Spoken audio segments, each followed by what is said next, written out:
Hi guys, welcome back to my channel. This is Chris Aldo Corona.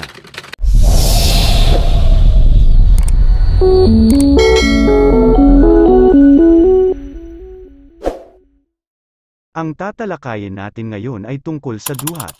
Ang duhat ay isang prutas na di masyadong pinapansin. Pero, alam nyo ba na mayroon itong mga mahalagang benepisyo sa ating kalusugan? Ang scientific name ng duhat ay Syzygium cumini.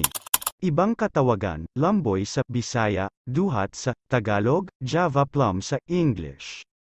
Ang duhat ay mayaman sa iron, magnesium, at vitamin C. Ang duhat ay maganda para sa mga may diabetes. Merong nutrient ang duhat na tinatawag na jambosine compounds, alkaloids, at jambosine glycosides na nakakatulong para i-convert ang sugar to energy para mas stable ang blood sugar level. Cancer. Dahil sa taglay nitong napakaraming antioxidant, nakakatulong ito para maiwasan ang cancer at pinoprotektahan nito ang mga cells ng katawan.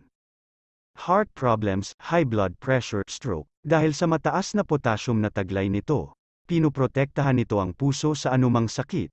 Nakakatulong din ang potassium para mas stabilize ang presyon ng dugo at maiwasan ang stroke. Constipation. Dahil mayaman din ito sa fiber, nakakatulong ito para sa maayos na pagbabawas ng dumi. Mahina ang resistensya, dahil sa taglay nitong mga bitamina at minerals kagaya ng salt, sugar, calcium, protein, minerals, at vitamin C, nakakatulong ito para palakasin ang resistensya para hindi mabilis dapuan ng sakit. Pampakinis ng balat. Ang duhat ay nakakapagdulot din ng glowing skin dahil sa taglay nitong napakaraming antioxidant compounds at vitamin C if lagi itong kinakain. Mahinang buto at ngipin, arthritis, osteoporosis. Mayaman din sa calcium, magnesium, phosphorus, at iron ang duhat. Ito ang mga vitamins at minerals na kailangan para magkaroon ng stronger bones and teeth. Nakakatulong din ito para maiwasan ang arthritis at osteoporosis para sa mga kababaihang may edad na.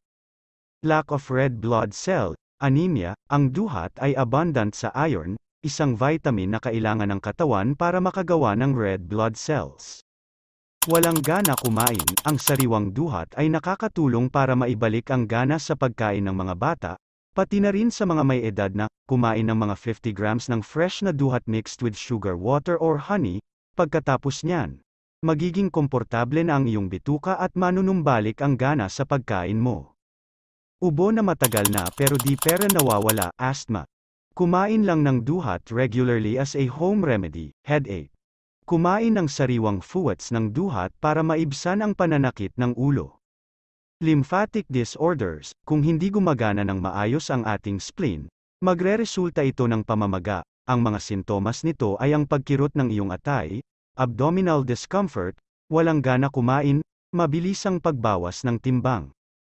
Uminom lang ng 50 grams of fresh juice ng duhat, lagyan ng kunting 3 kutsarang honey bago kumain ng agahan.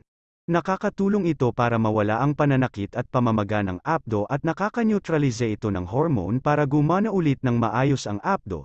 Napakabisa nito.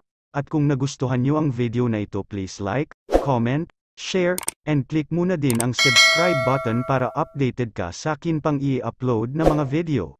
Maraming salamat po.